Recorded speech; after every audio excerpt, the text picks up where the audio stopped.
कहानी मंदरपन का 8वां भाग। सिर्फ अपने एहसास आधारित शिकायत और फरियाद को कहाँ ले जाए, किसके सामने रखे? समथिंग कॉन्फिडेंशियल क्या सिर्फ उसके अंदर खौफ और हताशा भर देने के लिए था? उसके अदमनीय प्रगतिशील अभिमानी सोच के जवाब में आक्रोशित हस्तियों के द्वारा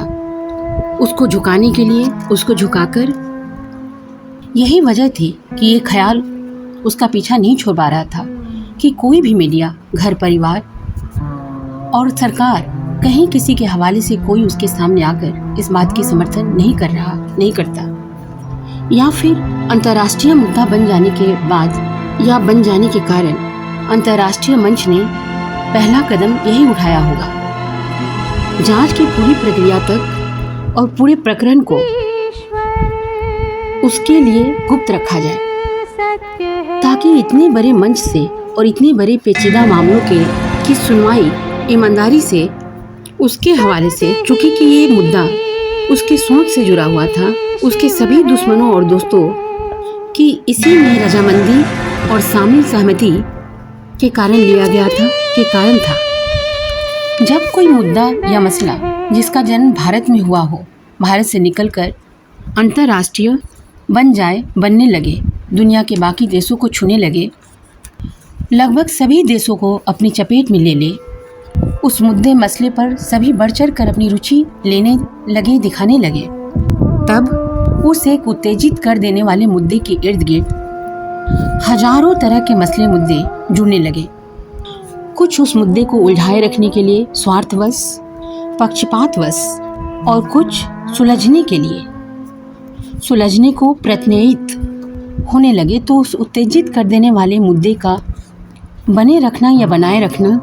बाकी मुद्दों को समाधानित करने तक या समाधान तक पहुंचाने तक की सीढ़ियां निश्चित तौर पे साबित करना था। ऐसी परिस्थिति में उसके दोस्त वो जो भारत के मत्थे इस मुद्दे को ठोकने वालों के खिलाफ भारत के साथ खड़े थे, और उसके दुश्मन वो जो इस मुद्दे को बरकरार रख भारत को दुनिया की नज़रों में दोषी और नीचा साबित करने के लिए विभिन्न अंतर्राष्ट्रीय रिश्तों को तोड़ जोड़ एक दूसरे की कमजोरियों और मजबूतियों को हथियार बना उन्हें अपने साथ मिलाने की कोशिश के लिए कर रहे थे। दोनों ही क्या पुख्ता तौर पर ईमानदारी के साथ उसके सामने सच को रखने की स्थिति में थे या खुद को समर्थ पा रहे थे।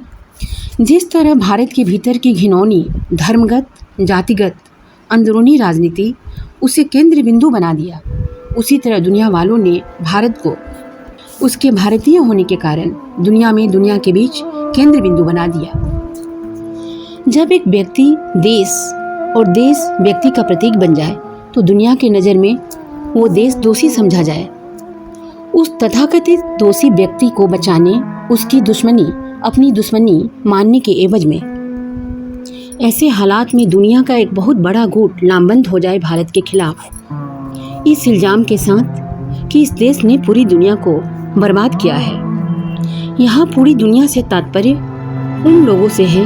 जो अफेक्टेड हुए हैं अपनी कॉन्स्पिरेसी और भारत के विरोधियों के साथ हाथ मिलाकर, साजिशकर्ताओं, भारत के देशद्रोहियों, गद्दारों के छलों और धोखों के फलस्वरूप जब इस देश के लोग अपनी संपत्तियों को दूसरों के नाम कर दें, लेन देन के लिए या खैरात में, इस देश को बर्बाद करने की नीयत से, अपने आक्रोश के लिए जो उनके कॉम्प्लेक्स ने उनके भीतर पैदा किया है, इसकी सभ्यता और संस्कृति को मिट्टी में मिलाने के लिए,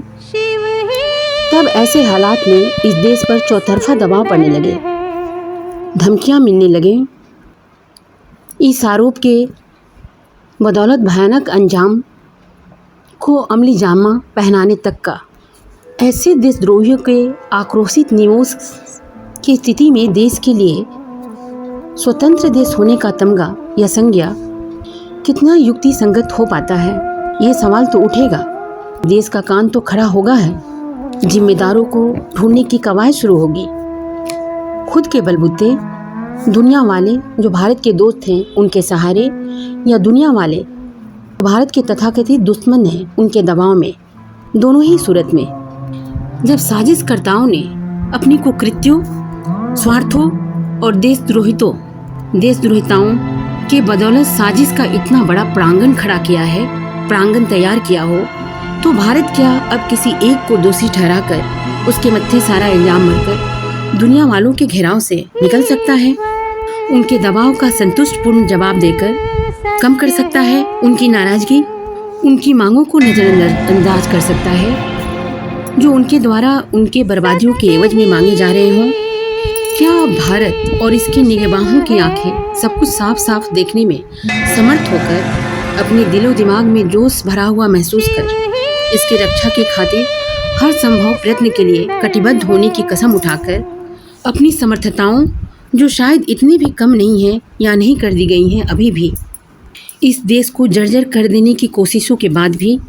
को समेटकर जिम्मेदारों, गुनाहगारों, वो जो धर्म को आदर्श का मानक देकर और जाति को हथकंडा बनाकर अपने इरादों, स्वार्थों के लिए सारे काले धंधे को इन्हीं पर्दों के भीतर लपेटकर छुपाकर करने में सफल हुए हैं, उनके खिलाफ कदम उठाने से क्या नहीं हिचकिचाएगा? कहानी मन दर्पण आगे यूं ही जारी रहेगा। बहुत बहुत धन्यवाद।